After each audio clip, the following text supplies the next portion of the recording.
Welcome back, lads and lassies, DualDEATHLucario here, and this video was made prior to Aegislash being released into Pokken Tournament DX, and leading up to his announcement, I was getting pretty excited for the idea of new Pokemon being added. So I decided, why don't we add more Pokemon into Pokken Tournament? So I decided that's what we're going to do. We're going to go all the way back to the OG days of Pokemon Red and Blue and pick the top 5 Pokemon from the first generation I would like to see in Pokken Tournament DX. There's 3 ground rules I'm going to make before we get into this now. First up, these are going to be the 5 Pokemon I personally want to see, so if anyone you pick doesn't get into this video, then tough. This is my top 5, go make your own. I'm kidding. In all seriousness though, let me know in the comments who you would like to see in Pokken Tournament from the first generation, and if you have any ideas for any cool mechanics or moves that they would use, let me know too. I think this would be a really cool discussion. Second ground rule, no starter Pokemon, because I feel that starters would lead to too much bias, and I feel that they could make their own video potentially in the future. Top 5 starter Pokemon to get into Pokken.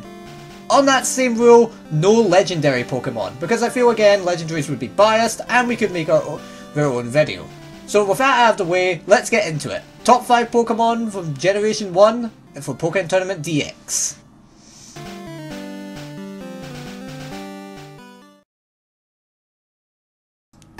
Let's play a little game. What does this image not have? If you said a rock type or a fossil type, you were right. So how about a Gen 1 rock type or fossil type to be added to the game? Yes, the one and only, Lord and Saviour, no, we're adding Kabutops. This was actually brought on when I was talking to a friend of mine who said he would like to get into Pokken, and his favourite Pokemon was Kabutops. I never really gave it a lot of thought at first, but I realised with no Scythes on his hand, Kabutops would be pretty cool in Pokken thanks to him being able to use them as weapons. Throw in some water and rock type moves as well, and I could see Kabutops being quite fancy in Pokken with cool animations.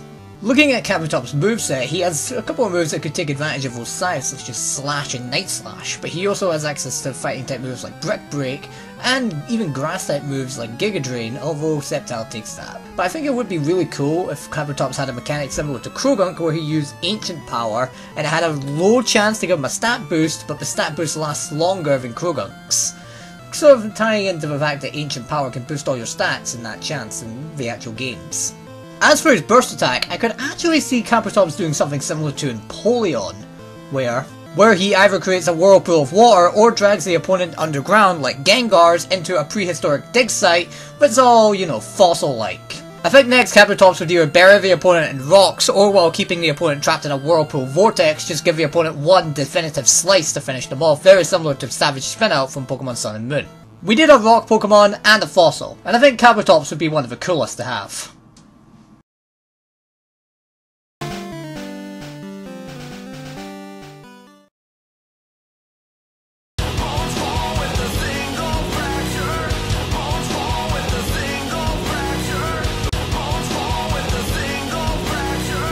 My point is, Bones are pretty cool. Bones, Generation 1. So Marowak's cool, and he's another Pokemon that uses a weapon. At least this time it's not attached to his arms. And we know that Marowak uses his Bone Club as both a bludgeoning object and as a boomerang. Though to be fair, we already have a Pokemon that sort of uses its weapon like a boomerang. As for bludgeoning... Okay, we get it. I like Bone Rush and I like that song. It's called Bones if you couldn't tell. I'll never play it again, I promise. But while yes, I feel Braixen and Lucario utilise some of Marowak's abilities, I feel Marowak would have a more diverse way of using them. He could also use his head, his thick hard skull, to headbutt the opponent, and he could also open himself up to punches and kicks, so even attacking with his tail. Looking at Marowak's moveset, we can definitely see he would have a more up-close style of fighting, with Thunder Punch, Low Kick, Double Kick, Iron Tail, Iron Head, Fire Punch, even uses his Bone Club in ways for using, well, Bone Club. Boomerang, Brutal Swing, but you can also use Brick Break, Skull Bash, Double Edge. I think a really cool mechanic for Marowak is, like I said earlier, using his head to run through attacks, or maybe giving him attacks similar to Krogunk's 4X, which is Double Edge, where Marowak charges up briefly for a second before charging at the opponent, doing massive damage to the opponent and taking some recoil to himself. But it won't be too overpowered because it will be pretty easy to react to and block. As for Marowak's burst attack, I could see him hitting the opponent a couple of times with his bone club and then just running in and giving the opponent one powerful swing that sends them absolutely flying. Getting hit with a bone though would fucking hurt. Thanks, Marowak.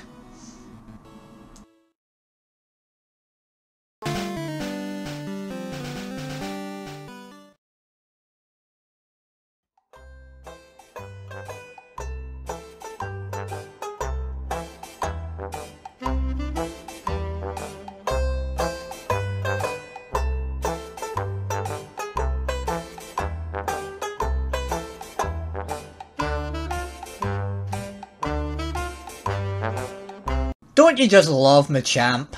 Big damage, popular Gen 1 Pokemon. You know what I think we need? Another character that can do big damage is from Gen 1 and is considered Machamp's counterpart. I'm talking about Alakazam. Alakazam has always been a popular and really cool looking Pokemon, and he was a complete powerhouse back in the first generation. That was one reason I wanted to pick him. But another reason is because he literally is the counterpart to Machamp. Psychic and fighting types are antagonists to each other. Alakazam has high special attack, low defense and high speed, while Machamp has high attack, good defense and low speed, and they both have Mega Evolutions and they both evolve by training.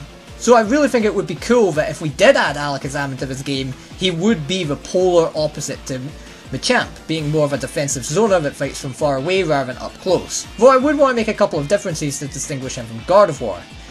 Main thing is, while they can both fight up close okay, Alakazam would either have moves that have very good frame data but little combo and little damage potential, or again, good frame data but moves that have high PSP that make it hard to stay in dual phase and easy to get back into field phase. Looking at Alakazam's moveset, we mostly see moves that would be used from far away, such as Confusion, Psybeam, Psycho Cut, Psyshock, Shadow Ball, Charge Beam, Dazzling Gleam. And then he would also have support moves like Teleport. He could use Teleport like Gardevoir, Mewtwo and Shadow Mewtwo. But he also has access to up close moves like the Elemental Punches, he has Drain Punch, he has Zen Headbutt, he has Knockoff. And I think a really cool gimmick for Alakazam, I've got a couple in mind, where he uses moves like Confusion and Psybeam but have a chance to give the opponent a new debuff called Confusion, where it temporarily, and I stress temporarily, turns their controls around and inverts them.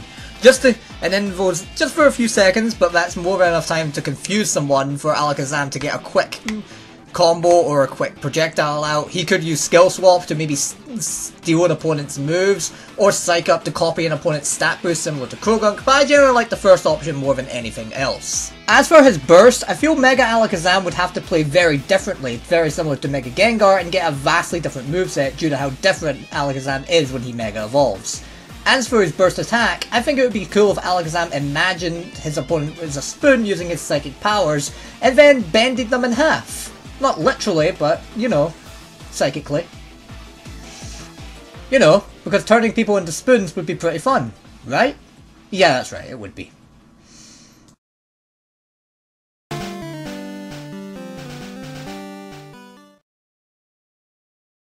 You know, I don't think we need Hitmonlee or Hitmonchan. I mean, who wants those Pokemon in Pokken Tournament DX anyway? They're just...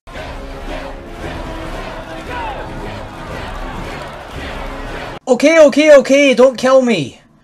Right, we'll put on Hitmonlee.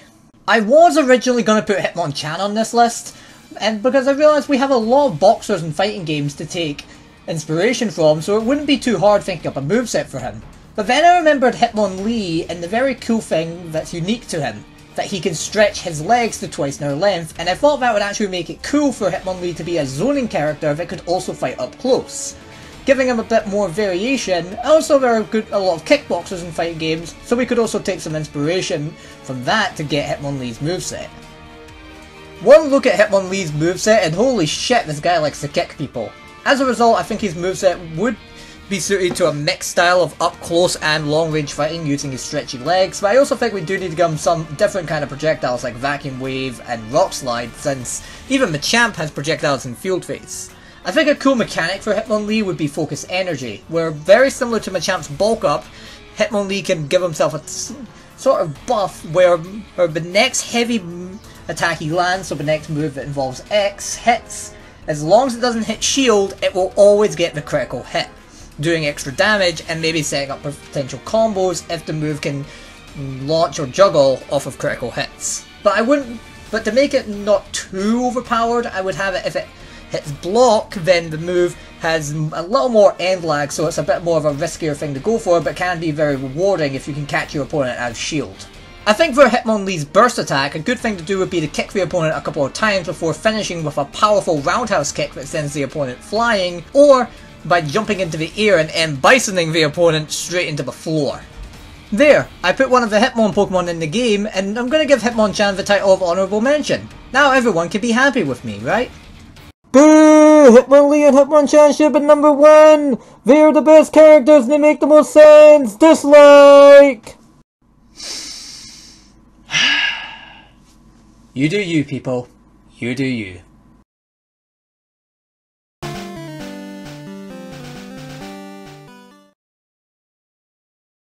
Do you suck at Pokken? Maybe it's because your character isn't that good. Maybe it's because your skill isn't that good. Or maybe it's some other reason that's holding you back. I think anyone can do it. And I think what you need, Mr. Person who can't play this game, you need an awakening. Add a character that is going to be stupidly strong and doesn't make a lot of sense to put in this game, but I'm going to do it anyway. Yep, that's right. The number 1 pick is... You're probably wondering if I've lost my mind. And you're probably also asking, DualDEATHLucario, how is Snorlax going to work in Pokken? He's going to be too slow. And I agree. I think he should be the slowest character in the game and have the largest health pool in the game and be the tank of Pokken. I also think he should get a unique mechanic called Stockpile. Usually I talk about the mechanics whenever I get into the moveset, but I'm going to discuss this one now because I think there's a lot to talk about for it. Stockpile is going to behave similar to Machamp's Bulk Up, where you just press A to activate it, but it's going to have 3 levels. At level 1, Snorlax gains red armor against some light projectiles. Projectiles that don't really do a lot of damage, but any projectile that has a launcher effect, can be charged, or shifts phases, should be considered a projectile that can go through level 1 Stockpile. As for level 2 Stockpile, the next step would be that Snorlax now is immune to some light attacks, or has red armor, so the fact that he still takes damage from light attacks, but he doesn't go through any hit stun. However, I do stress this is some light attacks. And finally for level 3 Stockpile, give Snorlax the full light armor buff. So Snorlax can't be hurt by light attacks, and his attacks will always go through them, unless we've accumulated, let's say 5 hits instead of the usual 9, to make it a little more balanced.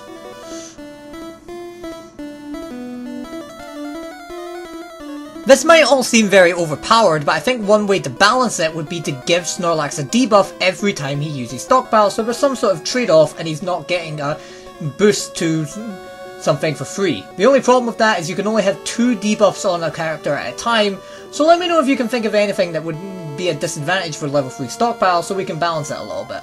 Lastly, Snorlax can also do Charge Stockpile, where he will get rid of any Stockpile boosts he has in exchange for some HP back. He gains more HP the more stockpiles he has, but it also will get the debuffs off him. Before we get into the moveset, I just had an idea for level 3 Stockpile. What we can do is when Snorlax gets level 3 Stockpile, he can use Belly Drum. What Belly Drum will do is it will cut Snorlax's remaining HP by a lot. Remaining HP, so even if he's lost half his health and he still uses Belly Drum, he will still lose a lot of health and potentially knock himself down to 1 HP. But he gets an attack boost that lasts for a very long time, 20 to 30 seconds. The standard attack boost that can make any of his moves do a lot more damage. But afterwards he can't use Stockpile again for the rest of the round. Bit of an experimental thing to do, but I think it would also balance Stockpile in a way and be that sort of risk-reward factor, and it would depend on when you go for it. I also think to make Snorlax a little more balanced in terms of Stockpile and Belly Drum, we give him moves with very bad frame data that are very punishable. So then again, if Snorlax does press a button, or he has to fight someone up close like Machamp, or someone with good frame data that can get past his Stockpile, then he's going to be in trouble. So let's talk about the moveset. Being a normal type Pokemon, Snorlax has a lot of moves he can work with. Simply from his level up moveset alone, he has Body Slam, Giga Impact, Rollout, Heavy Slam, High Horsepower, but he also gets access to Ice Beam, Thunderbolt and Flamethrower, the Elemental Punches, Brick Breaks and Headbutts, Seed Bomb. So I do think Snorlax would be better fighting up close than from far away, and some zoners that can go for powerful charge moves like Chandelure would give Snorlax a good bit of trouble, since Stockpile would really help him get through them, and if Stockpile gives a speed debuff, then it's not going to help Snorlax when fighting against powerful zoners that can get past Stockpile. Because of the power of Stockpile and Belly Drum, I feel for Snorlax's burst, it would be actually fair if we made Snorlax have a Gengar or Garchomp charge time for his burst attack, or have his burst form as short as Weavile or Pika Libres at only 12 seconds. As for the burst attack itself, back in the days of early 4th gen VGC, Snorlax was very good at using self-destruct due to the fact that self-destruct lowered the opponent's defenses before it actually happened. So I think it would be pretty cool if Snorlax came back using self-destruct again. Not a traditional self-destruct move, as Snorlax should take no recoil, but it shouldn't be as powerful as some of the stronger burst attacks as a result. So that is where I'm going to end this video. If you enjoyed this video, feel free to let me know with a like, and don't forget to comment on what you think of my choices and who you would like to see in Pokken Tournament DX from the Kanto region. Also, if you liked this video and you want to see more, I'm going to be making one of these videos for every single generation, plus one for the starter Pokemon and for legendaries. So I would definitely recommend subscribing and ringing that bell to turn on notifications so you know when those videos go up. I'm DualDEATHLucario, thank you all for watching, and I hope you all have a nice day.